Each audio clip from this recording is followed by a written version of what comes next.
young Irving Berlin grew up.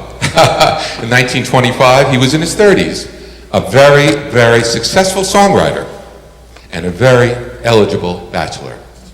He met and he fell in love with Ellen Mackey, a very young, very wealthy, very Catholic heiress. Her father, Clarence Mackey, was a millionaire. He did not approve of their relationship. He did not approve of his daughter hanging out with that little Jew, he said. He threatened to disown Ellen. He sent her to England on an ocean liner just to separate them. Irving would record songs for her, recorded always for her to be played on the ship by the ship's orchestra. When she returned, they eloped, and they were married in a civil ceremony. And her father, Clarence, disinherited his daughter, the tune of $9 million in 1930. Wow. During the stock market crash, her father went bankrupt. He lost everything. Irving Berlin, his son-in-law, bailed him out. And Harold Arlen. They teamed up in the 30s, became very successful songwriters. Yip Harburg, you know, the young socialist, and Harold Arlen, the son of the cantor, teamed up, were hired by MGM to write The Wizard of Oz, to write the songs for The Wizard of Oz.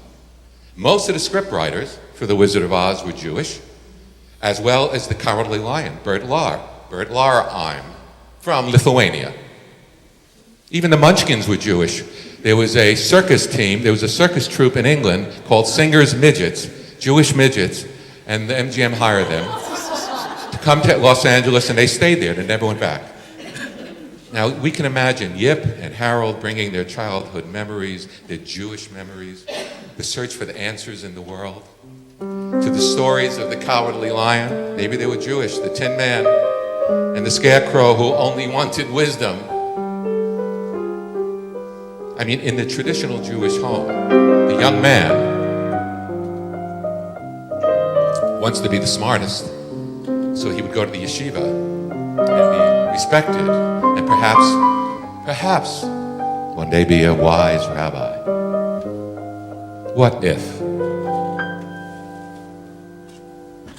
I could while away the hours, conferring with the flowers, consulting with the rain?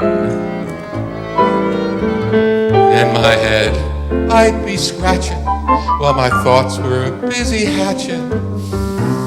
If I only had a brain, I could tell you why the ocean's near the shore.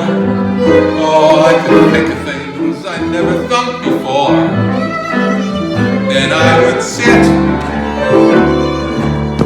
and think some more. Somewhere over the rainbow,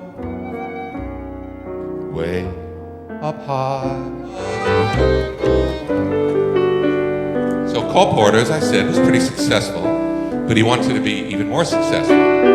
So he went to his friend Richard Rodzinski, and asked Mr. Rodzinski how he could be even more famous and more successful. And Richard Rodgers said, "Write Jewish."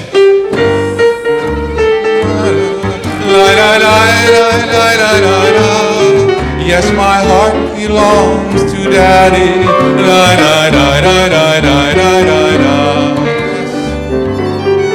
Richard Rodgers, Lorenz Hart.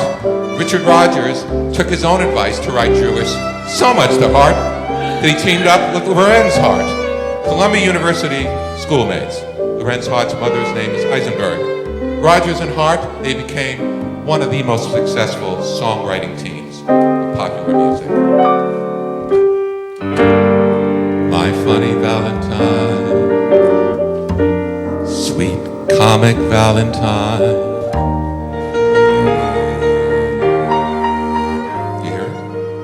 La da da da da da da da da da la da da.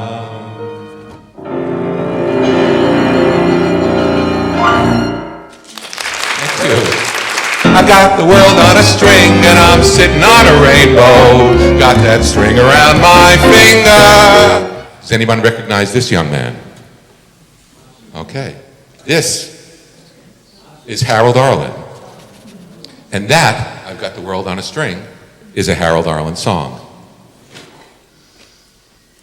Harold Arlen wrote Stormy Weather, Come Rain or Come Shine, One for My Baby, and of course, all the music for The Wizard of Oz.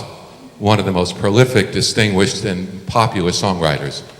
Harold Arlen was born Chaim Arluck in Buffalo, New York at the turn of the century. His father was an Orthodox cantor, Samuel Arluck, and he, young Harold Arlen, was being groomed to take his father's place.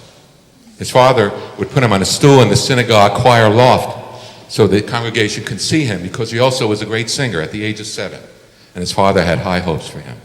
They only spoke Yiddish in his household, but he heard the sounds of the Hebrew chants and the synagogue prayers, but he loved ragtime, he loved jazz and blues, and he left his father's synagogue and moved to New York and changed his name to Harold Arlen. The radio and the telephone and the movies that we know may just be passing fences, and in time may go. But oh my dear, our love is here to stay. When you think of Jewish genius, you might think of Albert Einstein, Sigmund Freud, your son-in-law, perhaps, sometimes. George Gershwin was an authentic Jewish genius. By merging the European Jewish sound with black ragtime and blues, he helped create the only true American art form, jazz. George Gershwin wrote 500 songs, many of them classics that we sing, play every day, plus the Rhapsody in Blue, plus American in Paris, plus Porgy and Bess. Over a dozen Broadway musicals. He was the cover of Time magazine. He was the ultimate man about town, invited to all the parties in Hollywood and New York, dated Hollywood stars, but he told his mother he would only marry a Jewish girl. So he was a good guy. In 1937, George Gershwin started getting severe and recurring headaches, and it turned out to be a malignant brain tumor. After emergency surgery, George shockingly and suddenly died on the operating table. He was 38 years old. The funeral was held in New York at a Temple Emmanuel. It only held 3,000 people at the time, 2,000 were turned away. The studio that they were writing the last song for demanded that Ira return without George, not even finishing Sitting Shiva, to finish this one song they left undone. So Ira had to rush back to Hollywood to finish the song, and he finished that last uncompleted Gershwin tune, and it became a tribute to his brother, George. In time, the Rockies may crumble, Gibraltar may tumble, they're only made of clay. But